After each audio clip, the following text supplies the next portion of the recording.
Coming up next on This Week in Torrance, a Torrance location gets a facelift. We'll take you to its grand reopening.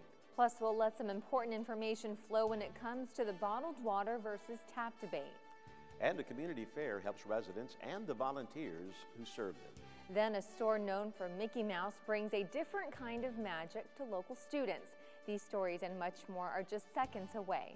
Your local news starts right now.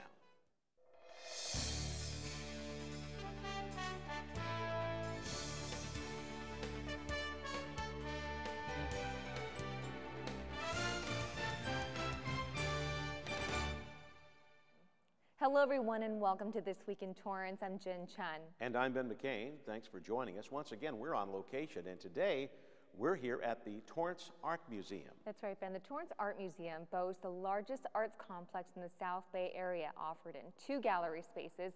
TAM, as it's also called, sponsors educational programs, artist talks, lectures, and symposia as well. Their current exhibit is called Baker's Dozen. The show is an annual survey of 13 artists who reflect the spirit of contemporary art in Los Angeles. It's an exciting exhibit, and we encourage all of our viewers to visit the museum. Now let's jump to our top story. Fall is here, but where was summer? A low-pressure system that stalled along the west coast from Alaska to southern Baja may be the answer. Meteorologists say this condition kept our summer cooler than usual, and with many overcast days, monthly temperatures from April to now have averaged between 1 to 3 degrees cooler than normal. Experts say it's one of the coolest summers in decades, but don't put away your shorts and t-shirts just yet. The calendar may say fall, but a temperature change could soon arrive.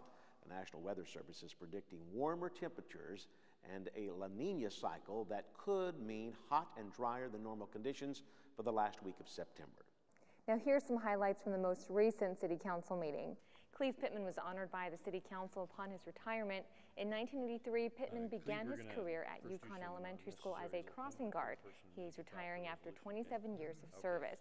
And Joseph Martin Rangel is also retiring. Rangel has worked for the Torrance Police Department for 26 years. He served on patrol, bike, vice, and shopping center detail. And Fred Griffin was honored by City Council for 22 years of service. Griffin worked as a home improvement instructor. He served low-income seniors and helped youth earn valuable work experience with home repair services. Griffin has also been an active volunteer with the YMCA for decades. And Saturday, September 25th, is Coastal Cleanup Day on Torrance Beach. The city partners with American Honda, the Torrance Area Chamber of Commerce, and Heal the Bay to bring residents to the beach to help clean it up. This is a national event attracting thousands of volunteers to coastlines around the country.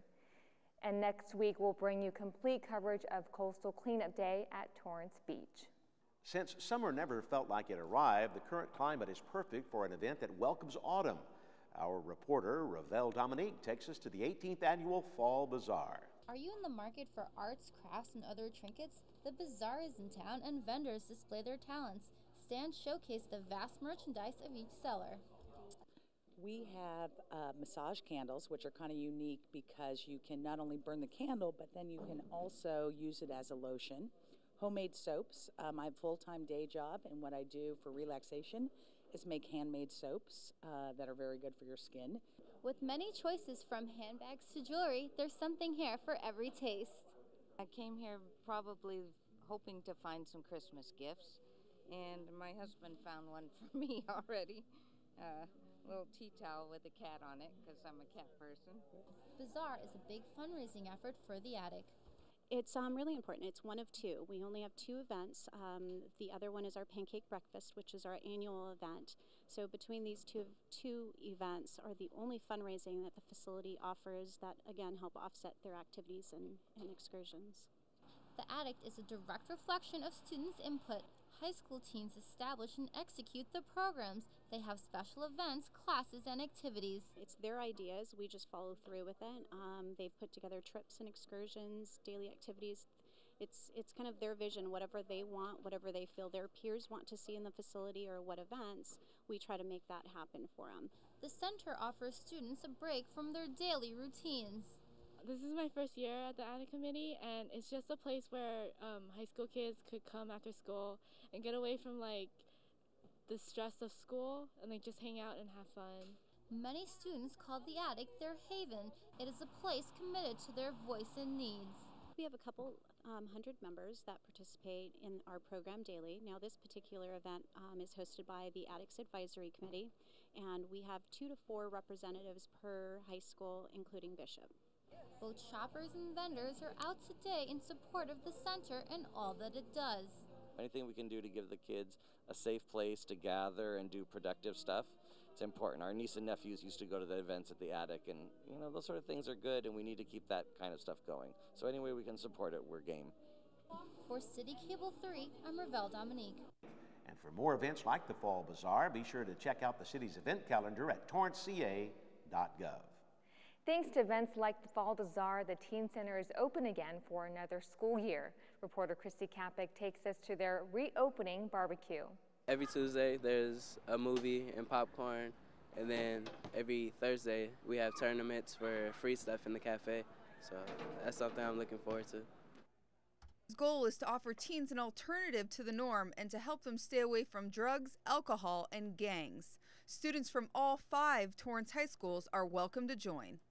This is my 3rd year here at the Attic, and I'd like to say it's a pretty awesome place. A lot of kids like to come out and hang out and do their homework or just meet new friends. I think they're really excited to come back. I have a lot of regulars from last year. I've been doing this for over a year now, and we get all ages from freshmen to seniors. Well, students have just wrapped up their very first week back in school, and here at the Attic, they're having a welcome back barbecue right here behind me. Some students are enjoying some hamburgers, hot dogs, and some fierce competition on the basketball courts. The barbecue began after students trickled in from school. Students played pool, competed on Wii, and used the computer research lab too. And that's not all they offer. If there's any bands out there that want to play here, we are trying to bring those back.